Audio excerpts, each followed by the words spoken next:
Hi, my name's Phil. I like to come out politics, and in this video, I'd like to discuss one of the Trump lines about Canada, which really should expose him one way or another in the next couple of years. Because according to Trump, Canada shouldn't even exist by the end of his term. And no, I don't mean because he plans a nuclear attack.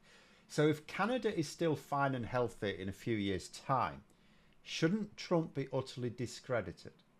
But first, for daily political commentary, please hit the subscribe button so you don't miss out. So, what's all this about? Another bit of bonus cabaret here.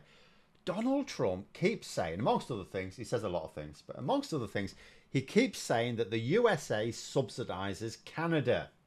The number keeps changing as well, which should be a bit of a clue that he's basically just making it up as he goes along. And because of his obvious mental decline, he obviously can't remember what lies he made up the previous week. So Trump initially reckoned that the US subsidies to Canada run to about $100 billion. Now it seems to have risen to about $250 billion. Trump has also said on multiple occasions, including very recently, that he asked Trudeau about this. And he says, well, why are we subsidising you? To which, according to Trump's fevered imagination, Trudeau said what he didn't know, but that Canada would be obliterated if these subsidies stopped. Now, being clear, the United States does not subsidise Canada.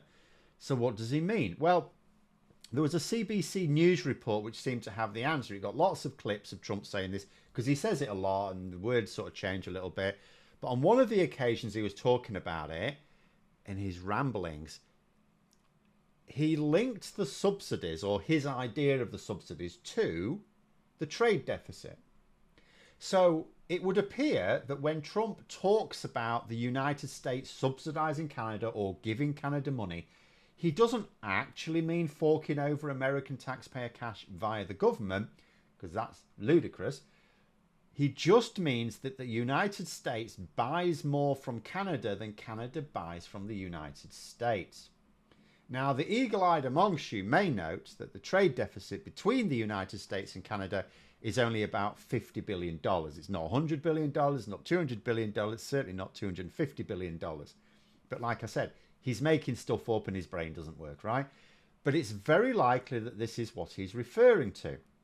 As far as he's concerned, when America imports something, it's not buying stuff, it's giving money to others. Trump has also said that America doesn't need anything from Canada.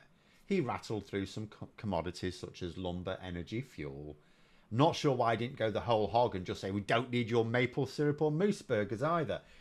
So if you take Trump at his word, then surely what he's proposing is to massively restrict imports from Canada.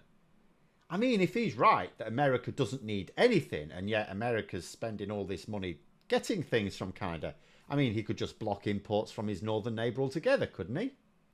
But he might use this justification to at least impose higher import tariffs. But although suddenly whacking up tariffs always hits your own domestic consumers, it's especially impactful if you do it on products which are imported in high volumes. Because Trump tries to tell his supporters that the tariffs, it means, so if he puts tariffs on Canada, it's making Canada pay more, or that the Canada pays these tariffs. No, it's the American consumers that pay it. They're import tariffs. It's the importers that pay it. But just as a counterexample, let's take the EU. Now, when Trump last tried to start a trade war with them about 6 years ago, they applied counter tariffs in a strategic way. For example, one of the most notable was they put tariffs up on Harley-Davidson bikes. Not enough of them are sold in the EU for it to stoke inflation. It wasn't going to register on the inflation figures, but the damage it did to the company's share value and sales was a problem for some Republicans, right? And that's how you wage a trade war. You hit goods which are important to influential people involved on the other side, but not so much that you create massive problems for your own people. As a result of the EU's tariffs, which remember were only in response to Trump thinking tariffs are great, Harley-Davidson announced that they would have to shift some production away from America in order to avoid these very damaging tariffs. So well done, Trumpy boy. You just cost American jobs with your failure to understand how trade works. But Trump is unlikely to take such a surgical approach himself, is he? He's giving the impression that if his advisors don't talk him out of it, he's giving the impression that he intends to whack tariffs where they will have the biggest economic impacts. Because why wouldn't he? The way he describes tariffs is you put these tariffs on and the Americans will suddenly buy more American stuff. Whereas that may be true, but there's a reason they're not buying that American stuff right now. If they're buying Canadian products, there's a reason they're buying Canadian products. Either those products just don't exist in America, in which case you're just depriving them, or they do, but they're more expensive because you just don't have enough of it. And if you further restrict the availability of those goods, you actually, the supply and demand will mean that not only are you paying more because presumably the American goods are more expensive, but those American goods will become even more expensive because of scarcity. So, in actual fact, if you whack tariffs where they will have the greatest economic impact because you somehow think it will boost production, I mean, it doesn't. As I showed last time, it can actually mean you lose production if the tariffs go the other way as well. But what it definitely means is you just make things more expensive for your own people. And if you hit products, or it could be services, I suppose, but I think Trump's focus is on goods. If you deliberately hit those goods that have the biggest economic impact, then that impact is going to be a rise in inflation so big it'll show up on the Richter scale.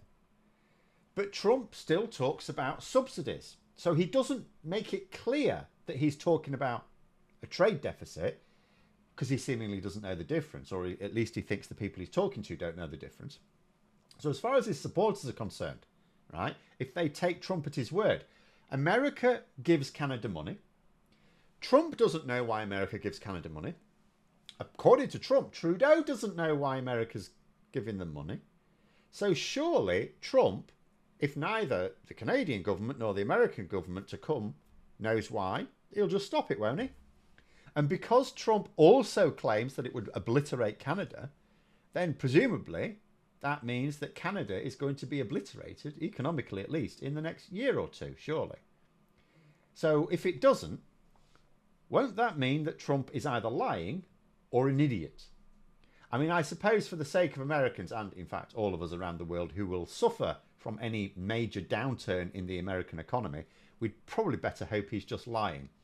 Because although it is almost certain that Trump genuinely wants to start a trade war, he goes on about it so much, particularly with China, at least, which caused a bit of friction with President Musk there. The more markets he tries to attack in this trade war, the bigger the impact for not just America, but for all of us. And speaking personally, I would rather we didn't have another financial crash so soon after elbowing the Tories with a Labour government that's even worse at communication than the one which lost the election after the last crash. Thank you very much. But there we are. Those are my thoughts. Let me know yours in the comments below. If you've enjoyed the video, please click the like button and subscribe for further content. If you'd like to support the channel further, you can click the join button for memberships. Thanks for listening, and until next time, I'll see you later.